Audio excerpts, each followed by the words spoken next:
I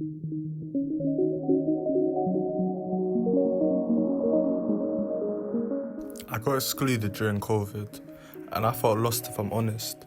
I didn't really have many friends, and the friendships I did have just got worse. When I got excluded, I just felt chucked away, like rubbish. I didn't get any support, a broken laptop and some things to read online. It wasn't really like a lesson, it was just lots of things online.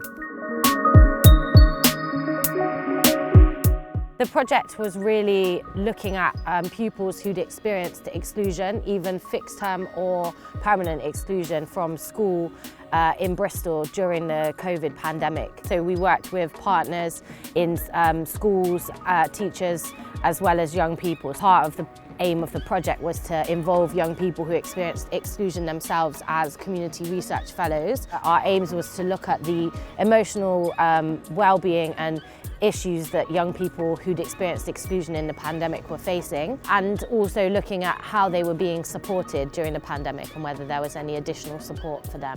If you have an internal exclusion or suspension, some of the systems that can be employed by schools is called Ready to Learn, and that's a process by where, for example, you could be removed from lessons for not following a conduct policy, and then in some institutions, depending on where they are, you will be out of commission all day, and that means you'll be in a room sat potentially in either cubicles or an open space, but you're not allowed to talk.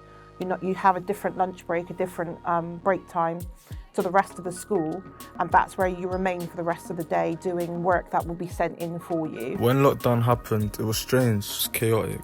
There were so many rules that came into place. I didn't like having a mask on my face, but I got excluded for not wearing it in the hall one day. It was so petty. The teachers became so petty. The whole thing just felt unfair, and there was no justice. They didn't know how to teach us properly, and that made me not even want to learn. We really expected COVID to be a big determinant in how the students were feeling, but for most of them, the exclusion was actually the bigger factor in their education and their well-being. So we were surprised that although COVID seemed to, and the pandemic, add another burden, it was actually the nature in which students were excluded, that kind of disproportionate action that actually made students feel so disconnected and disengaged from their learning. I was at a lesson all day because I wasn't ready to learn. I literally didn't have a pen and I got kicked out. I was too angry to do my work after that. They had these boxes to protect the teachers. They also had used like a box system where they would put red tape on the floor and we were not allowed to go in there. It was all part of social distancing.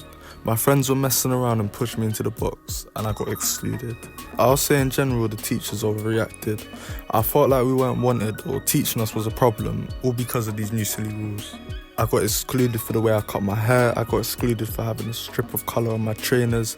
I explained my other shoes were broken, I couldn't get new ones. They still excluded me. I didn't think it was fair. They spoke about feeling that they'd been excluded for petty reasons. I think in some senses COVID led to more opportunity for exclusion. Students from Black, Asian, minority, ethnic backgrounds are more disproportionately represented in the data. We also know that special educational needs students, so students who would be called SEND, they are also disproportionately represented in the data. So when we're looking at who is mostly affected, it's those marginalised communities. If that's a problem, we can then start talking about subjective exclusion. So you're being excluded for things that maybe you don't understand, you don't know. What we're looking at is following policy and not purpose. We're here for a reason, we do this job for a reason in education. Our purpose isn't to exclude, it's to educate. I just felt like no teachers were listening. I just got told to go and it felt like I was just separated from everyone. The school to prison pipeline is very much similar to what's discussed across the pond in the States, where we're talking about students who are open to criminal exploitation, so child criminal exploitation, or sometimes sexual exploitation, because they're spending more time out of school, which means that they're probably at home or in the community unattended, which means that they are being exploited by adults who would be using them for illegal means. When you make that decision to exclude that child, you are part of the process of criminalising that young person.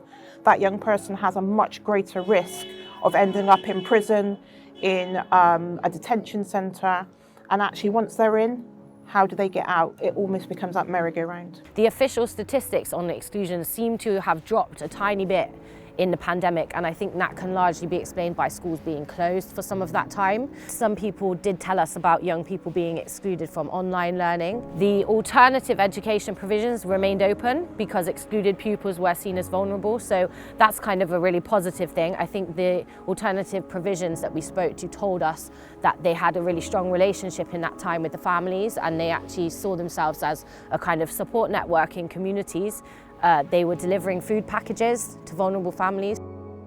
Broadly speaking, no two students had the same experience of exclusion.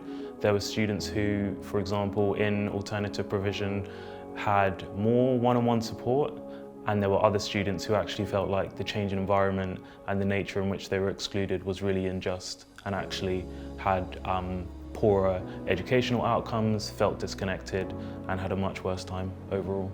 There was a time where we said caning was necessary. We don't do that now, because if we did that now, that would be considered a safeguarding issue. So this idea that you need exclusions to manage behaviour is archaic. So the alternative is to look at provisions where we can support preventions, and we can look at trauma-informed support, looking for emotional support, family support. You don't need something as extreme as exclusions. You never had them before, so why do we need them now?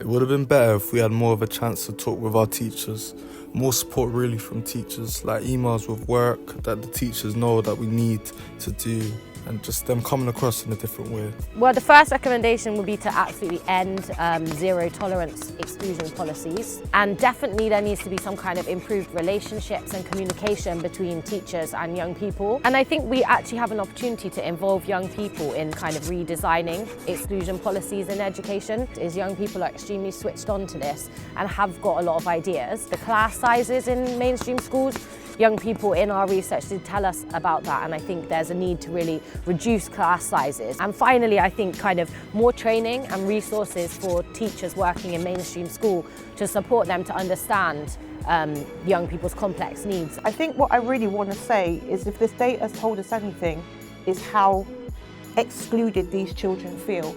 And when we look at them, what we see is trouble. We see problems. We see difficulties, we see challenge. We've stopped seeing the child a long time ago. To teach in a manner that respects and cares for the souls of our students is essential if we are to provide the necessary conditions where learning can most deeply and intimately begin.